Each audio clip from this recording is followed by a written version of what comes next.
Alors très rapidement, donc je partage depuis les années 70 à ce jour en 4 temps. Les années 70 jusqu'aux fin des années 80, c'était une époque où on n'avait pas de culture entrepreneuriale. On ne savait même pas, on ne savait même pas ce que c'est que l'entrepreneuriat. C'était un concept qui n'existait pas dans le jargon, ni dans la littérature, ni dans le discours, ni dans les échanges entre professionnels, puisque c'est l'État qui se charge de la production, de l'approvisionnement et de la distribution. Donc le privé était, il était très restreint et il fallait une autorisation d'exploitation pour créer une entreprise en Algérie à cette époque, des années 70 jusqu'à fin des années 80.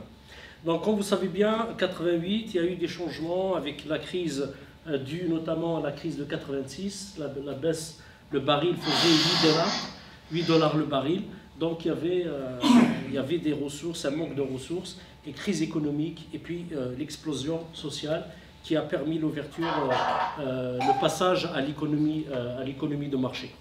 Donc, les années 90 à 2000, c'était les années de restructuration, les années d'ajustement structurel. C'était la fermeture des usines, le chômage intensif. On a atteint les 50% de taux de chômage. Donc, le CNAC et l'ANSEJ ont vu le jour en réalité. L'ANSEJ a vu le jour pendant cette période des années 90. Son rôle, c'était d'absorber le chômage, comme le CNAC d'ailleurs. Ils n'avaient pas pour rôle de motiver ou d'inciter ou d'aider à la création d'entreprises. C'est plus d'absorber le chômage des jeunes et le chômage souvent des entreprises publiques qui fermaient leurs portes parce que l'IFMI l'avait décidé. Il fallait que l'économie se restructure pour justement rembourser les dettes de l'État qui étaient à l'époque de 30 milliards de dollars. Et puis arrivé 2000, revenant avant ça, il y avait les textes de loi. Il y avait le texte de 82 qui commençait à s'ouvrir progressivement chez le privé, mais vraiment les textes de loi qui régissaient l'activité économique, qui ont permis l'émergence du privé, c'était l'article 93 de l'investissement et l'article 2001 qui a permis au privé en fait, d'entreprendre et de créer son activité. C'est vraiment en 2001 où il y a eu un essor important de la création d'entreprises. Donc, arrivé 2000 à 2000, moi j'arrête 2015, 2014, on commençait à parler d'entrepreneuriat avec l'article d'investissement sur l'investissement de 2001.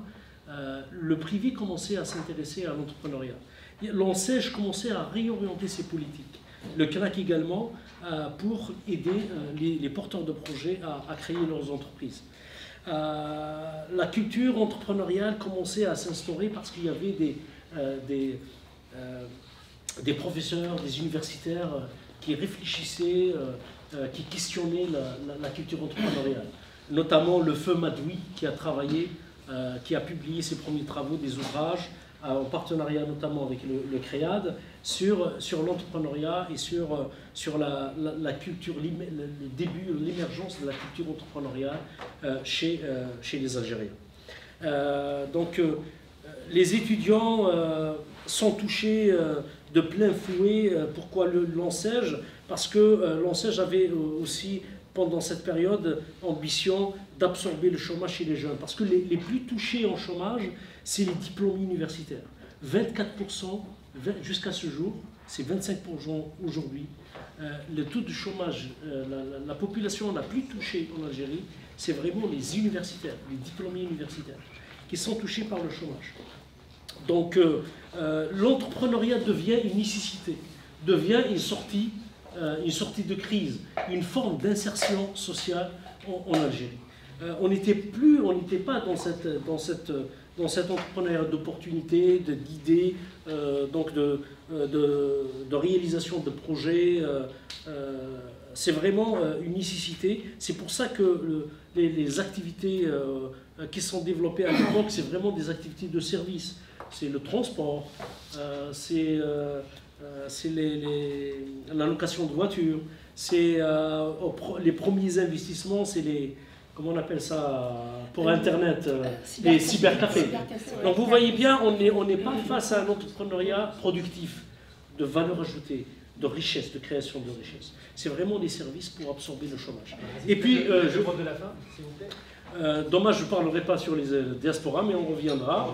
Donc, à partir de 2015, là, j'observe un changement. Il y a une nouvelle génération d'universitaires, une nouvelle génération de jeunes qui sont porteurs d'idées novatrices, de projets innovateurs.